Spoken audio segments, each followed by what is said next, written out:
Hello students, नमस्कार। कैसे हैं आप? तो चलिए आज की बातें शुरू करते हैं। पिछले कुछ लेक्चर्स में हमने टेंस पर बात की थी और टेंस रिलेटेड लेक्चर में मैंने आपको लास्ट लेक्चर दिया था पास्ट इंडेफिनिट और पास्ट परफेक्ट के डिफरेंस के बारे में, कि इन दोनों के कंटेक्स्ट में क्या डिफरेंस होता है और किस कंटेक्स्ट में पास्ट इंडेफिनिट और पास्ट परफेक्ट किस मीनिंग को जनरेट करते हैं। हमेशा ज्यादातर स्टूडेंट्स को इसी के बीच में कंफ्यूजन रहता है कि किसी पर्टिकुलर सिचुएशन में हम इंडेफिनिट प्रीफर करें या परफेक्ट। उसी तरह का एक कंफ्यूजन हम आज क्लियर करेंगे, जिसमें मैं आपको बताऊंगा कि पास्ट इंडेफिनिट और प्रेजेंट परफेक्ट के सिनेरियो में से हम किस कंटेक्स्ट को, किस सिचुएशन को चूज करते हैं किसी एक पर्टिकुलर या स्पेसिफिक मीनिंग या स्ट्रक्चर को जनरेट करने के लिए। आज का हमारा लेक्चर रहने वाला है पास्ट इंडेफिनिट और प्रेजेंट परफेक्ट के डिफरेंस के बीच में कहां पर क्या प्रीफर करना है। मैं आगे भी और इसके फीचर बताऊंगा। तो चलिए चलते हैं बोर्ड पर। मेरे पहले सेंटेंस के साथ मैंने यहां पर लिखा the government did not pay the attention to the Manipur victims लिखते हैं, मणिपुर विक्टिम्स। या मणिपुर राइट्स हुए थे अभी, उसी से रिलेटेड एक सेंटेंस लिख दिया। अब आप में से कुछ बच्चों को या बहुत बच्चों को ये पता होगा, या तो उन्होंने रट लिया होगा या कुछ ने समझ भी लिया होगा कि यट के साथ जब भी आप यट देखते हैं आप प्रेजेंट परफेक्ट को प्रीफर करते हैं। क्यों? क्या कभी आपने यट के मीनिंग को जानने की कोशिश की है? क्या आपने कभी इस चीज को समझने की कोशिश की है कि यट में ऐसा क्या है कि हम प्रेजेंट परफेक्ट को यूज करते हैं? चलिए मैं बता देता हूं। देखिए, यट का मतलब है टिल नाउ। अब ये यट का एक्चुअल मीनिंग है टिल नाउ। अब इतने से भी समझ में नहीं आएगा, अब समझ में आएगा जब मैं ये कहूंगा कि टिल का मतलब है डेडलाइन। टिल यूज होता है पूरी इंग्लिश ग्रामर में डेडलाइन दिखाने के लिए। डेडलाइन का मतलब लास्ट लाइन, लास्ट लाइन या लास्ट पॉइंट को हम डेडलाइन कह सकते हैं। अब देखिए, डेडलाइन, लास्ट लाइन या लास्ट पॉइंट भी दो पर्सपेक्टिव से देखा जा सकता है। एक तो देखा जा सकता है स्पेस के पर्सपेक्टिव से, एक देखा जा सकता है टाइम के पर्सपेक्टिव से। अगर आप लास्ट पॉइंट को या लास्ट लाइन को या डेडलाइन को स्पेस के पर्सपेक्टिव से देखोगे तो इसका मतलब स्पेस में कोई आखिरी पॉइंट जहां तक कोई चीज हुई हो, कोई एक्टिविटी या कोई एक्शन या कोई वर्क परफॉर्म हुई हो। जैसे मैंने लिखा she went to the temple. ठीक है। अब ये जो टू प्रीपोजिशन होता है, इस प्रीपोजिशन के बाद इसको ऑब्जेक्ट लिखा है। प्रीपोजिशन अपने बाद ऑब्जेक्ट लेते हैं, इसीलिए वो आते हैं। प्रीपोजिशन अपने बाद आने वाले किसी नाउन प्रोनाउन को जोड़ने के लिए सेंटेंस में आते हैं, तो इन नाउन प्रोनाउन को प्रीपोजिशन का ऑब्जेक्ट कहा जाता है। अब देखिए, ये एक्टिविटी कहां तक हुई? टेम्पल तक ना। तो मतलब टेम्पल इसका लास्ट पॉइंट है। टेम्पल से आगे तो वो लड़की नहीं गई, वहीं पे रुक गई।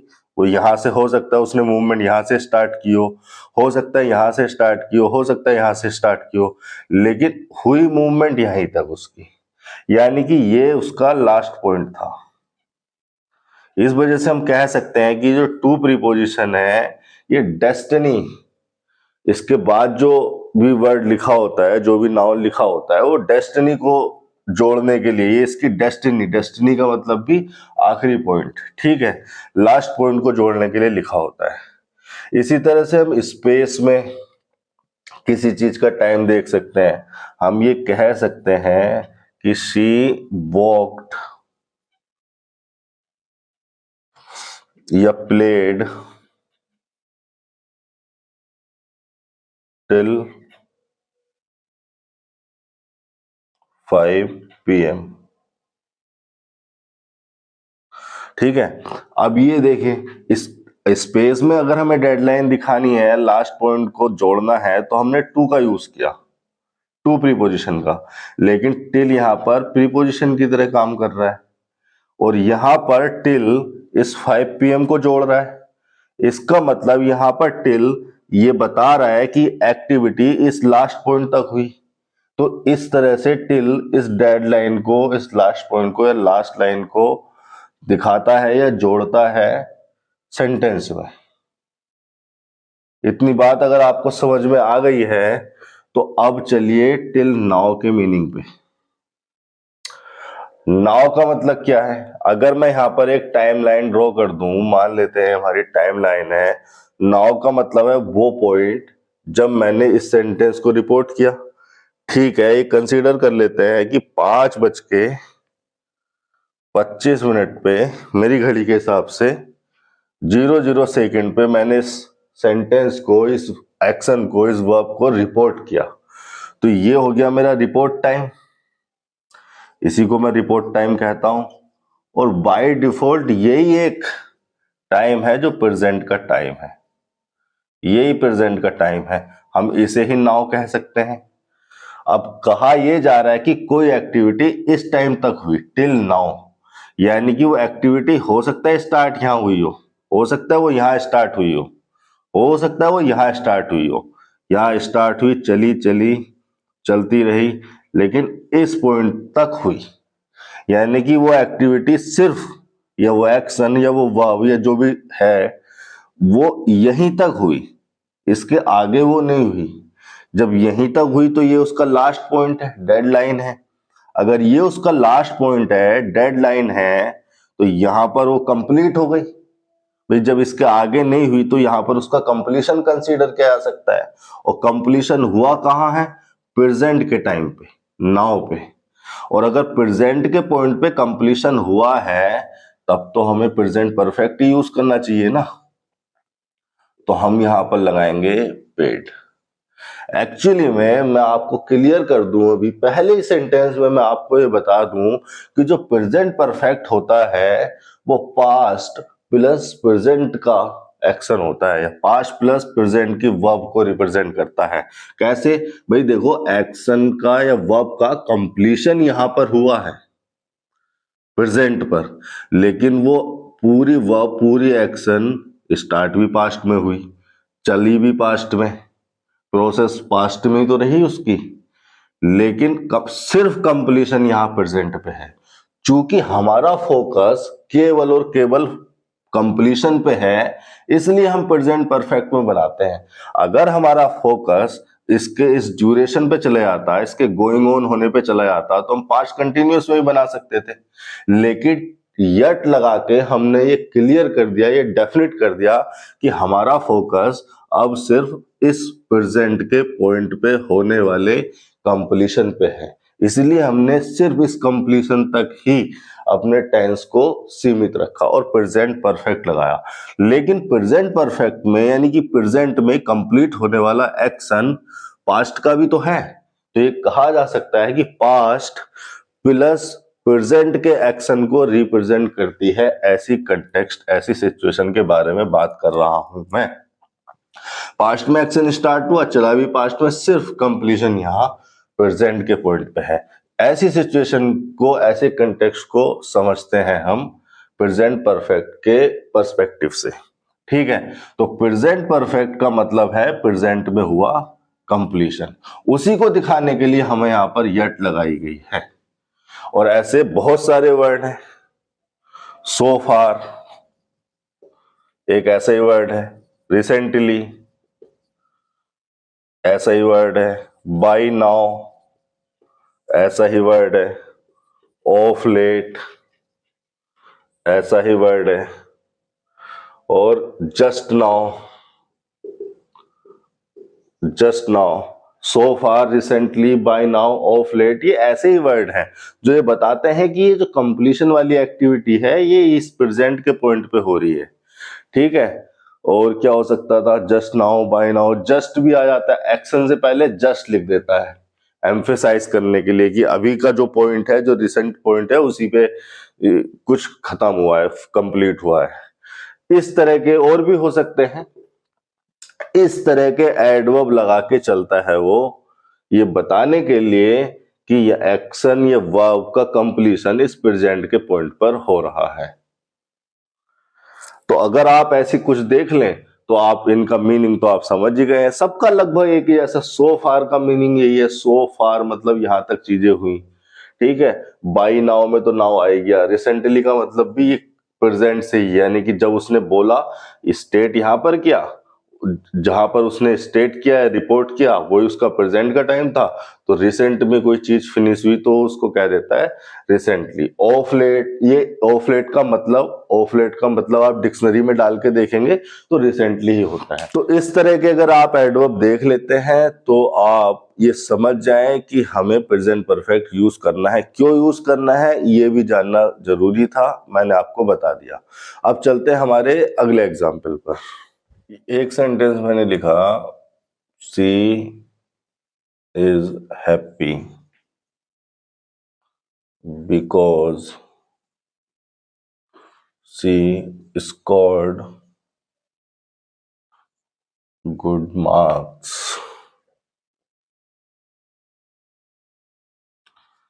इन her exam. She is happy because she scored good marks in her exam. एक बार चलो इंटरप्रेट कर लेते हैं। प्रोनाउन, सब्जेक्ट, इज हो गई लिंकिंग वर्ब, हैप्पी हो गया एडजेक्टिव यानी कि कॉम्प्लीमेंट। सी के लिए लिंकिंग वर्ब ने कॉम्प्लीमेंट को सब्जेक्ट से लिंक कर दिया।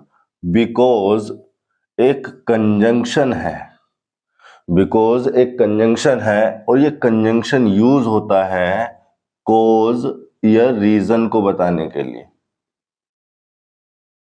कोज या रीजन को बताने के लिए हम इस कंजंक्शन को यूज करते हैं। मतलब कि बिकॉज से जो क्लोज स्टार्ट होगी, बिकॉज के जो आगे का पार्ट होगा वो कोज होगा, वो रीजन होगा किसका, इसका।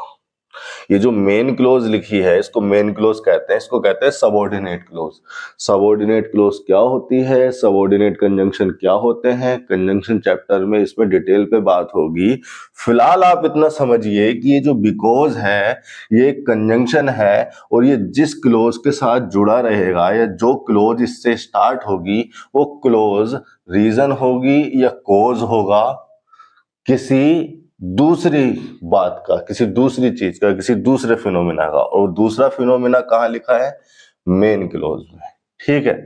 यानी कि ये वाली जो चीज है ये रीजन है इसके हैप्पी होने का। इतनी बात अगर आपको समझ में आ गई है तो आगे बढ़ते हैं। ये एक प्रोनाउन है यानी कि ये हो गया सब्जेक्ट, मेन वर्ब लगी है, मेन वर्ब यानी कि वर्ब की सेकंड फॉर्म लगी है। चूंकि ये ट्रांजिटिव नेचर की वर्ब है, एक्शन नेचर की वर्ब है, तो ट्रांजिटिव इंट्रांजिटिव की बात होनी चाहिए। ट्रांजिटिव नेचर की वर्ब है तो इसने अपना ऑब्जेक्ट ले लिया। ऑब्जेक्ट रहा इसका गुड मार्क्स, ये नाउन फ्रेज। मार्क्स हो गया नाउन और गुड हो गया उसके लिए एडजेक्टिव।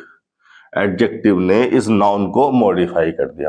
तो मेन वर्ड तो नाउन है तो नाउन फ्रेज ही कहूंगा मैं इसको।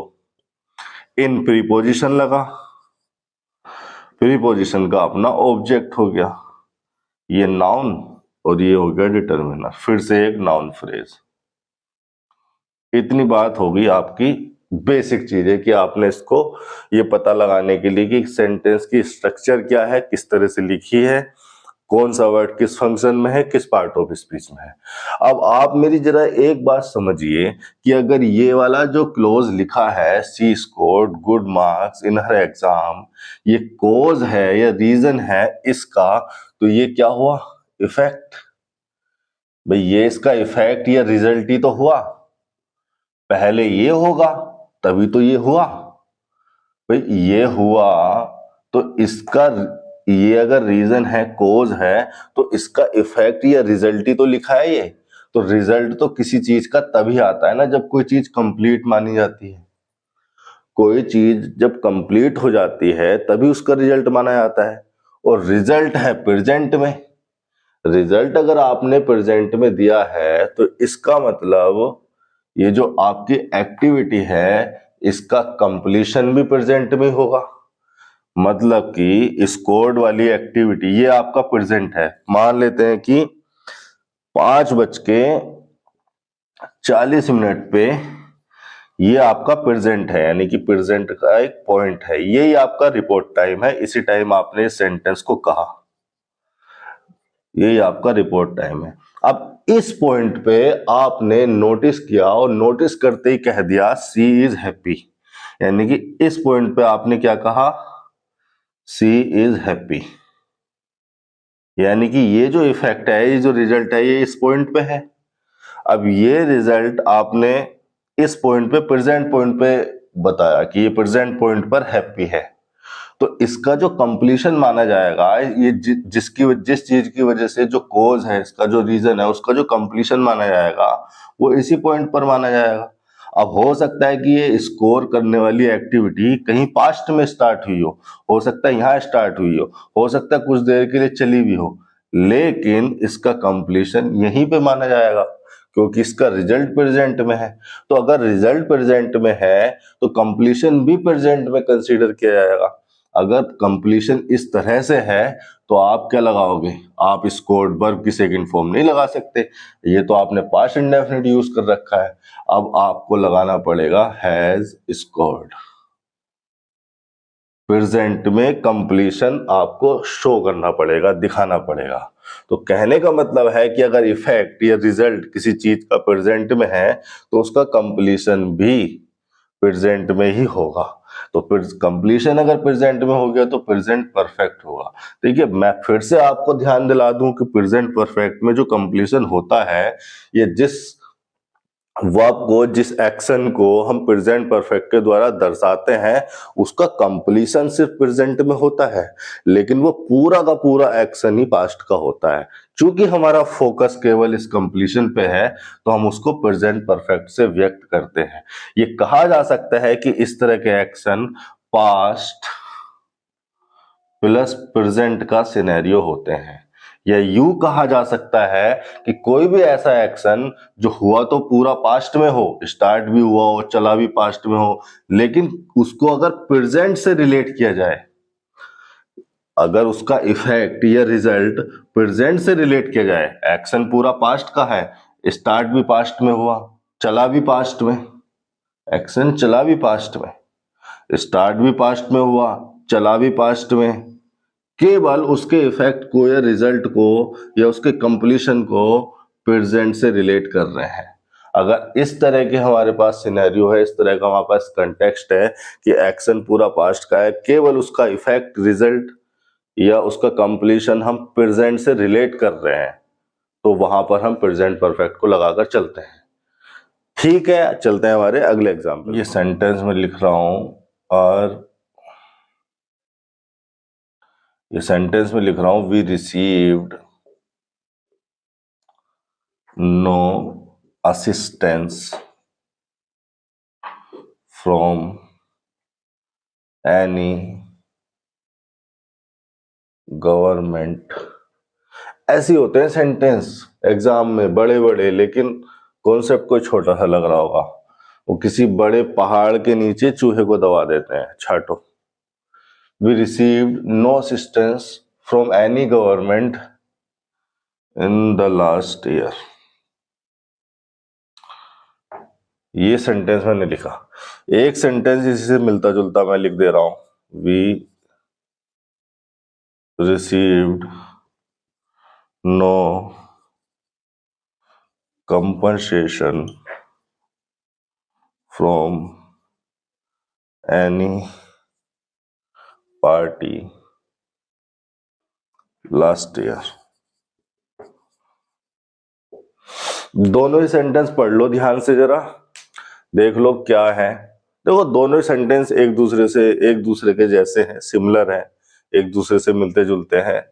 जो मेन डिफरेंस है वो मैंने रखा है यहाँ पर, लास्ट ईयर में और इन द लास्ट ईयर में। अब इसी डिफरेंस की वजह से देखो कितनी बड़ी महाभारत होनी है।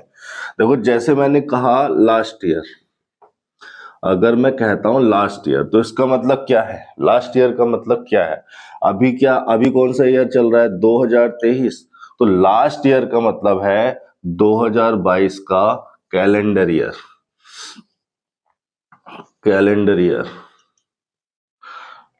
ऑब्वियसली लास्ट ईयर जो है वो एडवर्ब ऑफ टाइम फ्रेज है, एडवर्ब टाइम कहते हैं इसे, ठीक है, टाइम को रिफर करने के लिए आई है। तो 2023 अगर करंट ईयर है तो 2022 की हम इस सिनेरियो में, इस सिचुएशन में बात कर रहे हैं, और 2022 में से भी 2022 का कैलेंडर ईयर, और ये कैलेंडर ईयर होगा क्या, 1 जनवरी 2022 से 30 दिसंबर 2022 तक। तो यही तो होगा। आप दुकान पे जाओगे कैलेंडर खरीदने तो आपको यही तो मिलेगा, 1 जनवरी 2022 से 30 दिसंबर 2022 तक का ही तो कैलेंडर मिलेगा। इसको कहते हैं लास्ट ईयर। अब देखो 2023 तो हो गया प्रेजेंट। अगर आप टाइम लाइन पे इसको रिप्रेजेंट करो, ठीक है, कंसीडर करते हैं कि ये एक टाइम लाइन है, 2023 को आप प्रेजेंट का पॉइंट ले रहे हो, तो 2022 तो जो भी पॉइंट हो गया, पूरा बताऊं अंदर तक, चलो समझ लो 2023, ठीक है, 2023 आपका करंट ईयर है, मतलब वो ईयर जहां पर आपने इस सेंटेंस को रिपोर्ट किया, जहां पर आपने इसके बारे में बताया। तो ये आपका प्रेजेंट पॉइंट क्या होगा, 2023 का 11 नवंबर 5:50 पे आपने इस सेंटेंस को रिपोर्ट किया। तो अगर आप लास्ट ईयर कह रहे हो तो लास्ट ईयर आप इस कैलेंडर ईयर को रिप्रेजेंट कर रहे हो, और ये कैलेंडर ईयर का क्या एक पॉइंट ही तो होगा, कैलेंडर ईयर का कोई पॉइंट ही होगा, लेकिन आप रिप्रेजेंट किसे कर रहे हो, पूरे 2022 को, यानी कि जो कि लास्ट ईयर को बता रहा है, इस कैलेंडर ईयर को रिप्रेजेंट कर रहे हो। अब ये जो लास्ट ईयर हो गया 2022, ये तो पूरा पास्ट का टाइम हो गया, इसको तो हम पास्ट टाइम कह रहे हैं। इसका मतलब यहां पर पास्ट के टाइम को रिफर किया जा रहा है। पास्ट के टाइम को अगर रिफर किया जा रहा है एडवर्ब ऑफ टाइम के द्वारा, तो ये क्या कहां होगा, ये पास्ट इंडेफिनिट में जाना चाहिए, पास्ट इंडेफिनिट में जाना चाहिए, तो वर्ब की सेकंड फॉर्म सही है। लेकिन अगर हम इस सिचुएशन की बात करें तो ये लिखा है यहां पर द लास्ट ईयर। अब द लास्ट ईयर का मतलब कैलेंडर ईयर नहीं है, कैलेंडर ईयर नहीं है, यानी कि 1 जनवरी 2022 से 30 दिसंबर 2022 नहीं है। द लास्ट ईयर में द लगा हुआ है, ठीक है, द ने इसको डेफिनेट किया, यही तो कहोगे। अब अगर द लास्ट ईयर अगर इस तरह से लिखा हुआ है तो अब तो ये एक नाउन फ्रेज है। भाई द डिटर्मिनर किसके साथ आता है, नाउन फ्रेज में तो आता है, नाउन के लिए तो आता है। ईयर नाउन हो गया, लास्ट उसके लिए एडजेक्टिव हो गया, द उसके लिए डिटर्मिनर लग गया, तो ये एक नाउन फ्रेज है। अब इसका मतलब क्या है, इसका मतलब है लास्ट 365 डेज, लास्ट 365 डेज इसका मतलब है। और लास्ट 365 डेज का मतलब क्या है, 364 पिछले दिन और एक आज का दिन, मतलब ये लास्ट 365 डेज में इंक्लूडिंग टुडे, टुडे को इंक्लूड करते हुए लास्ट 365 डेज है, यानी कि एक आज का दिन जब आपने कही वो बात, और 364 पिछले दिन, ऐसे मिलके बने 365 दिन। अब देखो अगर आपको इस नाउन फ्रेज को सेंटेंस में जोड़ना है तो आपको इन प्रीपोजिशन लगानी पड़ेगी, और इस प्रीपोजिशन का ऑब्जेक्ट बनाओगे द लास्ट ईयर को। और मैंने आपको आप शुरुआत के ही लेक्चर में मैंने समझा दिया था कि जो प्रीपोजिशनल फ्रेजेस होती हैं ये एडजेक्टिव का या एडवर्ब का काम करती हैं। यहां पर ये क्या काम कर रही है, यहां पर ये काम कर रही है एडवर्ब ऑफ टाइम का। यहां पे एडवर्ब टाइम था लास्ट ईयर, यहां पे एडवर्ब टाइम का काम कर रही है ये prepositional phrase in the last year. इतनी बात आपको क्लियर हो गई। अब मैं आपको बता दूं कि ये प्रीपोजिशनल फ्रेज जो है जिसे हम एडवर्ब टाइम कह रहे हैं, ये किस टाइम को रिप्रेजेंट कर रही है, पास्ट के प्लस प्रेजेंट के, मतलब प्रेजेंट का दिन भी इसमें इंक्लूडेड है, प्रेजेंट का पॉइंट भी इसमें इंक्लूड कर लिया गया है। तो अगर प्रेजेंट में भी बात चली गई तो पास्ट प्लस प्रेजेंट का एक्शन हो गया, एक्शन पास्ट का ही है लेकिन प्रेजेंट को भी हमने उसमें इंक्लूड कर लिया, तो अब हम यहाँ पर पास्ट इंडेफिनिट से नहीं दिखा सकते। ये जो सिनेरियो बन गया, ये जो कंटेक्स्ट बन गया, ये बन गया प्रेजेंट परफेक्ट का। तो यहां पर आपको हैव लगाना पड़ेगा। We have received no assistance from any government in the last year. This is the difference. Last year और द लास्ट ईयर के साथ किस तरह से हम टेंसेस को समझते हैं, स्टेट को समझते हैं। ठीक है, चलते हैं हमारे अगले एग्जाम्पल पर। अब लास्ट ईयर के बारे में मैंने बता दिया, तो लास्ट मंथ और लास्ट वीक को तो समझ ही लोगे, समझ लोगे ना। चलो मैं ही समझा देता हूं। लास्ट ईयर जैसे है, मैंने बताया 2022 को रिफर कर रहे हैं, उस कैलेंडर ईयर को रिफर कर रहे हैं। कैलेंडर ईयर का मतलब हुआ, कैलेंडर ईयर का मतलब हुआ 1 जनवरी 2022 से 30 दिसंबर 2022। ऐसे हो सकता है लास्ट मंथ। अब लास्ट मंथ लिख रहे हैं तो किसे रिफर कर रहे हैं? भाई अभी चल रहा है नवंबर, ये हो गया करंट मंथ या प्रेजेंट का मंथ। इससे पहले का जो लास्ट मंथ है अक्टूबर का, उसे रिफर कर रहे हैं।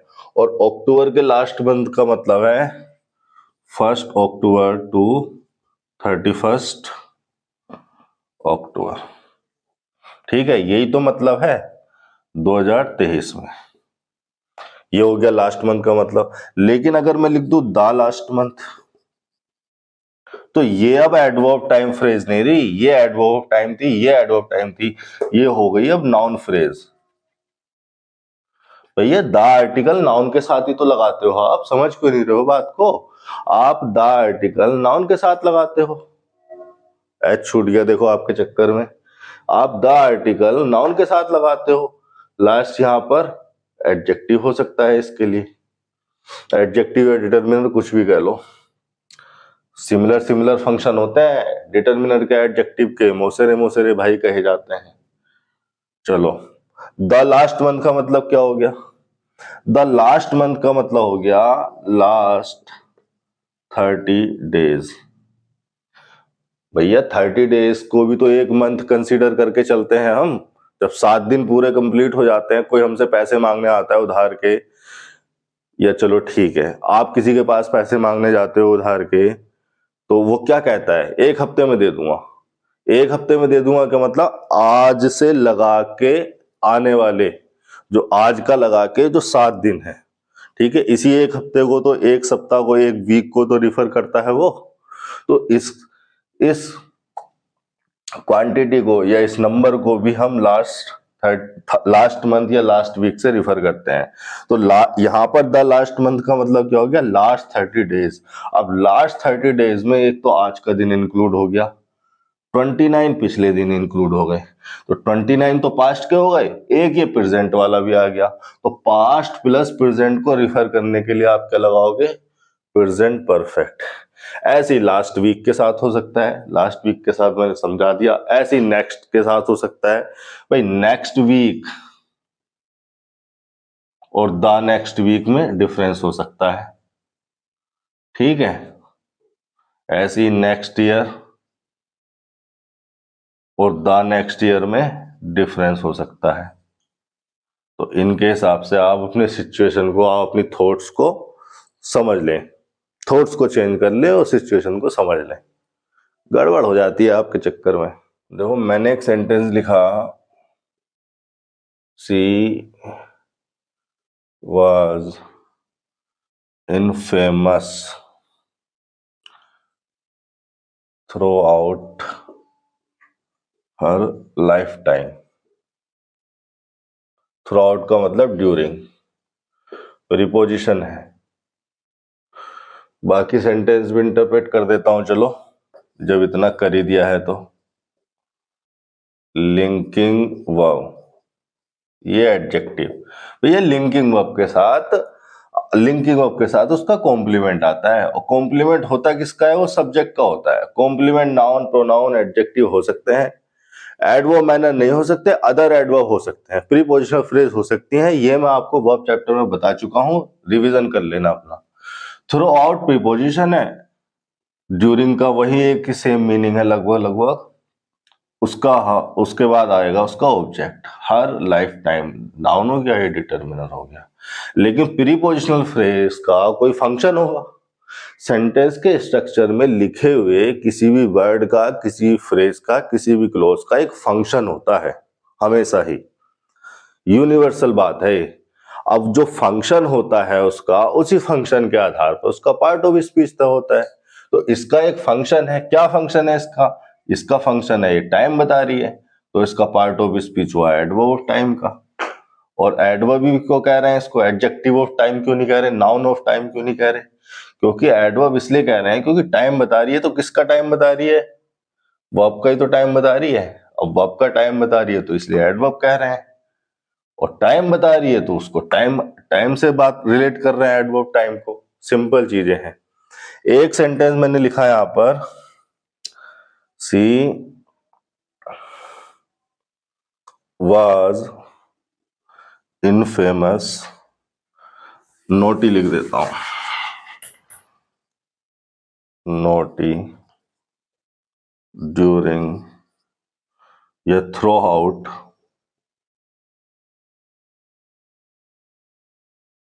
Her childhood. ठीक है, फिर से वही चीजें हैं। प्रोनाउन सब्जेक्ट हो गया,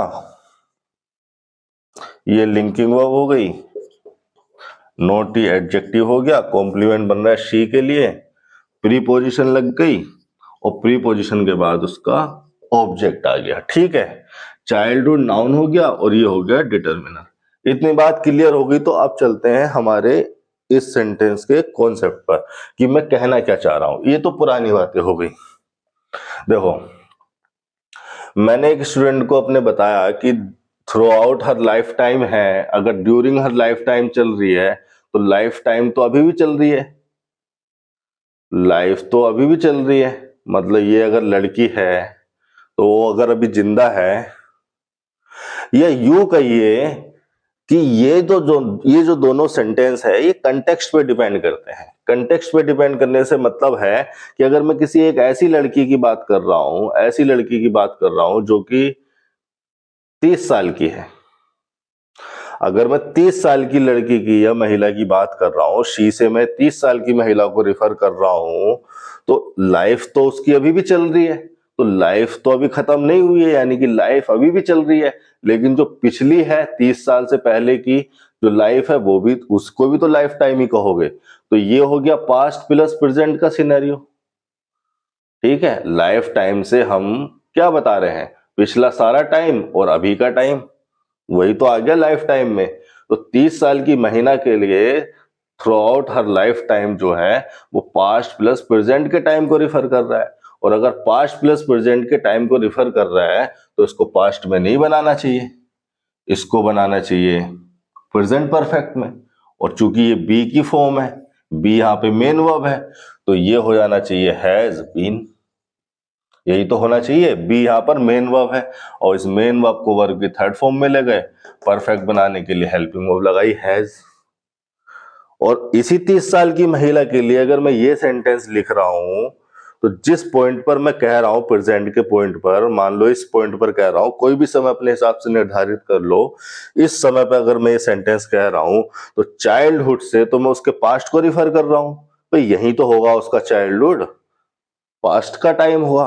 पास्ट का टाइम होगा तो वाज मैंने सही लगाया है, she was naughty during her childhood, through out her childhood, फिर तो मैंने बात सही लिखी है। लेकिन अगर मैं किसी 6 साल की बच्ची के लिए, किसी 6 साल की बच्ची के लिए 2 सेंटेंसेस लिख रहा हूं, देखो ऐसे पता चलता है कि कंटेक्स्ट के हिसाब से सेंटेंसेस कैसे चेंज होते हैं, उनका मीनिंग और उनका जो स्ट्रक्चर है वो कैसे प्रभावित होता है। कंटेक्स्ट को जानना भी, समझना भी जरूरी है। उस टेस्ट में वो यही करता है आपके साथ, वो कंटेक्स्ट चेंज कर देता है, वो सिचुएशन चेंज कर देता है, उस सेंटेंस का मीनिंग कुछ और आ रहा होता है निकल के, और आप अपनी रटी रटाई बातें लगाए रहते हैं और सेंटेंसेस को समझ नहीं पाते। मैं आपसे कह रहा हूं कि अगर ये बात मैं 6 साल की बच्ची के लिए कहूं, ये दोनों सेंटेंसेस अगर मैं 6 साल की बच्ची के लिए लिखूं तो भी क्या सेम सिनेरियो होगा? 6 साल की बच्ची के लिए अगर मैं लिखूं थ्रू आउट हर लाइफ टाइम या ड्यूरिंग हर लाइफ टाइम, तो इसका मतलब मैं उसके अभी के टाइम को और पिछला जो समय है उसको रिफर कर रहा हूं, ठीक है, तो क्या आना चाहिए, तब तो यहां पर हैज भी नहीं आना चाहिए उस सिचुएशन में भी। थ्रू आउट हर लाइफ टाइम, तो लाइफ तो उसकी अभी भी चल रही है, और जो पिछली हो गई, पिछली निकल गई, वो भी उसकी लाइफ टाइम ही है। तो पास्ट प्लस प्रेजेंट का सिनेरियो हो गया इस सिचुएशन में भी, पास्ट प्लस प्रेजेंट का सिनेरियो हो गया, तो आप हैज बीन प्रीफर करेंगे। लेकिन अगर मैं 6 साल की बच्ची के लिए ये लिखूं through out her childhood, during her childhood, तो चाइल्डहुड तो उसका अभी भी चल रहा है। 30 साल की महिला का चाइल्डहुड खत्म हो गया था, लेकिन 6 साल की बच्ची का चाइल्डहुड तो अभी भी चल रहा है। तो इसके लिए तो ये पास्ट और प्रेजेंट की सिचुएशन हो गई। पास्ट अगर प्रेजेंट की सिचुएशन हो गई, तो यहां पर 6 साल की बच्ची के कंटेक्स्ट में क्या आ जाना चाहिए, हैज बीन आ जाना चाहिए। 2 कंटेक्स्ट मैंने आपको बता दिए। तीसरा कंटेक्स्ट एक और अज्यूम कर लीजिए। मान ले कि हम किसी एक ऐसी महिला के बारे में बात कर रहे हैं जो महिला अब जीवित नहीं है, मर गई। कोई अपनी दादी या किसी पड़ोस की महिला के बारे में, किसी सेलिब्रिटी के बारे में सेंटेंस बोल रहा है जो कि अब जीवित नहीं है, ठीक है। अब जो जीवित नहीं है उसके बारे में अगर ये सेंटेंस बोला जा रहा है, दोनों सेंटेंस बोले जा रहे हैं, तो लाइफ तो उसकी खत्म हो गई। भाई एक महिला है ये जो डेड है, तो लाइफ तो उसकी खत्म हो गई। तो अब तो ये नहीं कह सकती कि लाइफ अभी भी चल रही है, प्रेजेंट में भी चल रही है। तो अब तो ये केवल पास्ट की सिचुएशन हो गई। अगर ये पास्ट की सिचुएशन हो गई, फिर तो यहाँ हैज बीन नहीं आ सकता, फिर तो यहाँ वाज ही लगाना पड़ेगा आपको।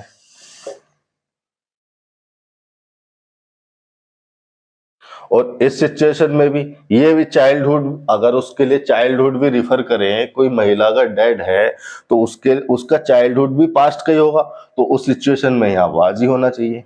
मतलब दोनों जगह वाज होगा। अगर कोई डेड लेडी है तो डेड फीमेल है या डेड गर्ल है, तो मेरे कहने का मतलब है कि आप जो है कंटेक्स्ट और सिचुएशन के हिसाब से भी देखा करो कि क्या टेंस होना चाहिए, क्या वर्ब की स्टेट होनी चाहिए। आज के सेशन में प्रेजेंट परफेक्ट पे इतना ही। प्रेजेंट परफेक्ट पे और कुछ अच्छे कॉन्सेप्ट्स मैं आपके सामने रखूंगा अगले सेशन में। अगर आपका कोई डाउट हो, आपको किसी भी क्वेश्चन में कोई डाउट आ रहा हो, तो आप मुझे कमेंट सेक्शन में भेज सकते हैं। Thank you.